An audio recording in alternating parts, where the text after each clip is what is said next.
Jones Arena, a little bit further up than usual as the UVA women currently playing, but recapping here, Virginia's loss 85-80 to North Carolina at home. Their second loss in ACC play, snapping a 5-game win streak for Virginia. Also their first loss at home this season after starting the year off 10-0 inside John Paul Jones Arena.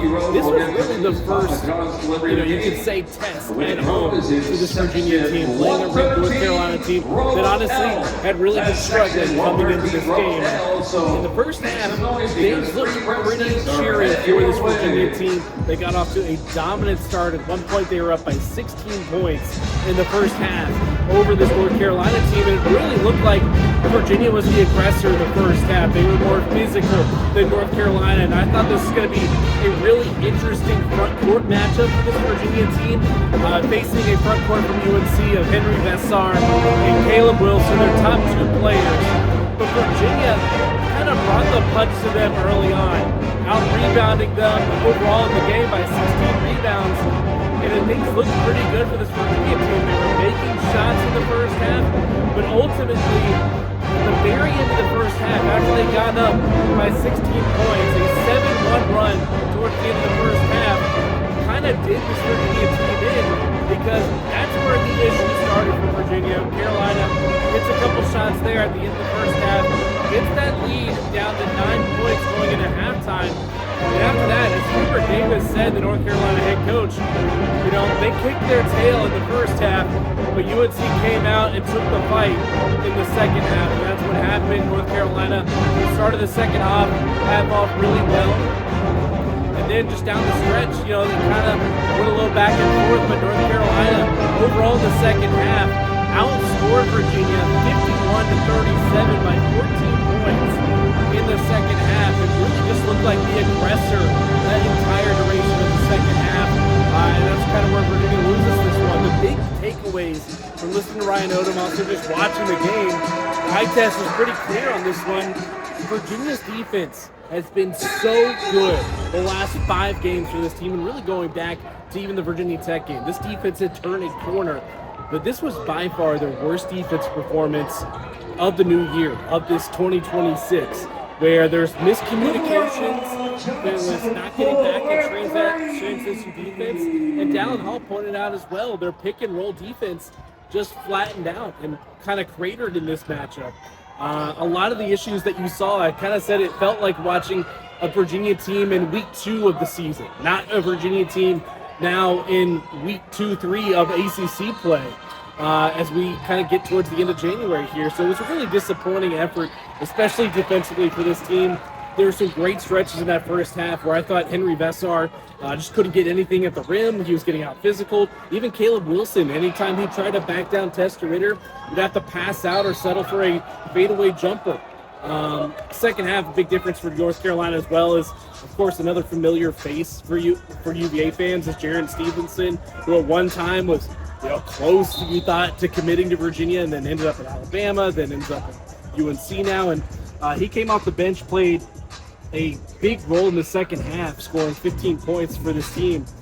One of his best, 17 points for North Carolina, one of his best performances of the season. So all in all, a lot of the issues kind of rested on the defensive performance for this Virginia team against North Carolina, losing, again, 85-80 at JPJ. Now, going forward, I think there's, you look back to the Butler loss. You look back to the Virginia Tech loss in triple overtime. This Virginia team has bounced back well from some of those losses. They went on this 5-game win streak after that loss to Virginia Tech down in Blacksburg.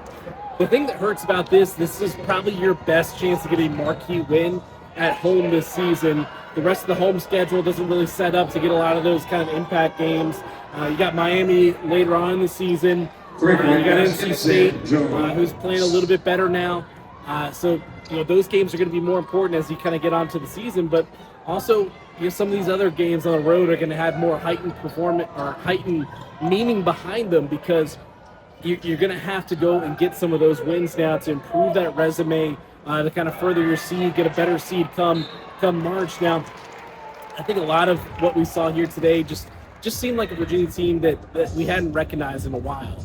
So I think there is a case that is it the most concerning loss? No, but you would be a little concerned with kind of how they just got punked in the second half by this North Carolina team that hadn't been playing well. And, I think it looks pretty clear that Virginia has a more talented overall team against North Carolina. So a lot to look forward to. Obviously, everything kind of gets moved around today because of the weather that's coming in.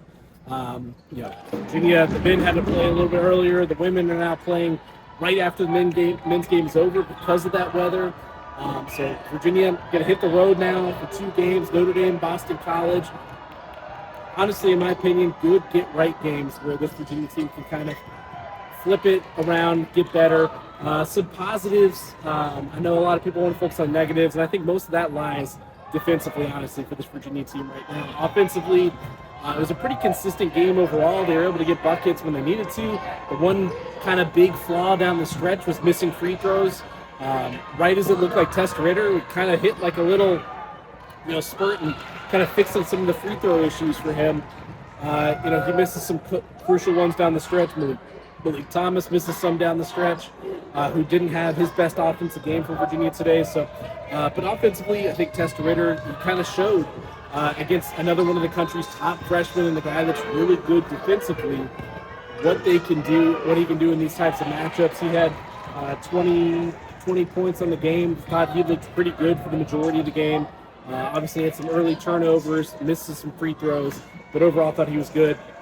One of the other guys, actually 2 other guys I want to highlight real quick. Chance Mallory gave this Virginia team a shot in the arm, but honestly the game looked like it was getting out of hand for them earlier on. Mallory kept getting switched on to Caleb Wilson a lot in these defensive matchups, and that's something else they kind of have to look at. He was able to force a turnover on Wilson on that one time on the travel, but you don't want to see that matchup too often. But Chance Mallory forces that, comes back down, ties the game up at 67. Really hit some big plays for this Virginia team tonight. Had 11 points overall, so a good game for him. And then the other guy I want to highlight is just Dallin Hall. Again, a lot of times his play kind of gets overlooked. He doesn't put up crazy points, but sometimes his drives to the rim were some of their best offense of this game. And he, again, had a bunch of assists. He had 8 points, hit a big bucket there on the layup, and had some really crafty finishes around the rim. The 3-point shot hasn't hit in a while, we know that, but I thought he had some good performances today. Got a bunch of offensive rebounds to keep possession alive for his Virginia team, which was something that North Carolina took advantage of on the other end. With their big men leaking out. That's kind of traditional North Carolina basketball, is having their big men run straight down the floor on some of those misses after they get the defensive rebound. They were able to hit that in the second half, and that was some of that transition defense that was kind of worrying for Ryan Odom. But again, UVA hits the road next week. Hopefully to bounce back a little bit before they come back home in a few weeks. But still plenty of basketball to go. Disappointing loss here today, though, 85-80 North Carolina. We'll have more coming up later in the week. Got a big week of podcasts coming up on the Who's On podcast, but thanks for watching here on YouTube. Also remember to subscribe and hit that bell icon, and also follow us on over on Apple and Spotify as we continue churning out some content in the coming weeks. But thanks for watching.